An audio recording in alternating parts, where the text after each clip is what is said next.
Sekarang kita akan melakukan pengukuran tegangan DC dengan menggunakan osiloskop. Nah, caranya adalah pertama dinyalakan osiloskopnya, kemudian hubungkan kabel ke channel 1. Kita akan menggunakan channel 1 saja. Kemudian si probe dihubungkan dengan power supply. Kita nyalakan power supply-nya. Yang negatif ke bagian negatif, kemudian yang probe yang satunya lagi dihubungkan ke bagian positif dari power supply ini. Oke. Kita akan set tegangannya, misalkan power supply ini akan memberikan tegangan sebesar 5 volt.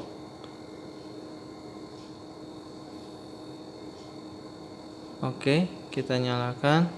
Ini memberikan tegangan 5 volt. Apakah di sini terukurnya 5 volt? Pertama, perhatikan di sini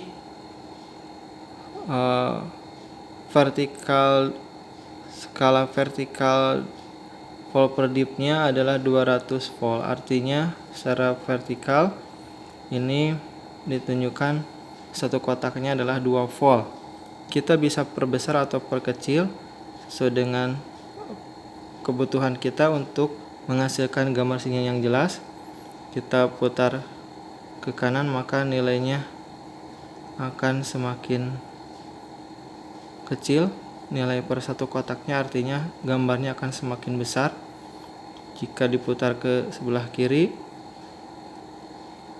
berlawan dengan arah jarum jam, maka nilai satu kotaknya akan menjadi sangat besar, menjadi 5 volt di sini. Nah, berarti satu kotaknya 5 volt. Ini titik 0 voltnya adalah di sini, kemudian satu kotaknya bernilai 5 volt. Maka kita lihat hasilnya bahwa channel 1 tipenya RMS-nya, root mean square-nya, hasilnya adalah nilai dari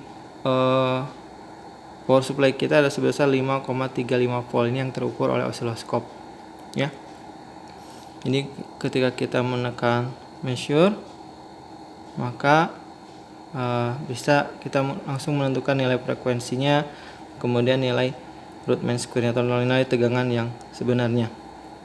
Oke, jadi dalam osiloskop ini terbukti sudah terukur bahwa power supply ini memberikan tegangan sebesar 5 volt sesuai dengan apa yang tertera di sini, dan di sini menghasilkan 5 volt. Kalau kita rubah selektornya, switchnya menjadi lebih kecil, nilai per kotaknya 2 volt, maka nilai sinyalnya menjadi semakin besar, ya. Ini 2 kotak setengah. 2 kotak setengah kali 2 berarti 5 volt. Ini tetap 5,12 volt. Nah, seperti itu cara mengukur tegangan DC dengan menggunakan osiloskop. Kalau kita rubah nilainya misalkan menjadi 3 volt. Nah, 3 volt, maka sininya di volt per dipnya 2 volt. Sini menunjukkan satu kotak setengah, ya.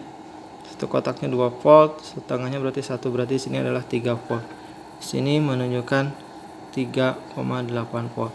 Seperti itu. Kalau kita rubah lagi menjadi 2 volt misalkan, ya, 2,25 volt misalkan, enter. Power supply-nya memberikan 2,25 volt, maka di sini adalah 2,32 terbacanya. Kalau kita berbesar, nilainya satu kotaknya 1 volt, 2,3 di sini terukurnya 2,3 volt. Baik, seperti itu cara pengukuran tegangan DC dengan menggunakan osiloskop. Terima kasih.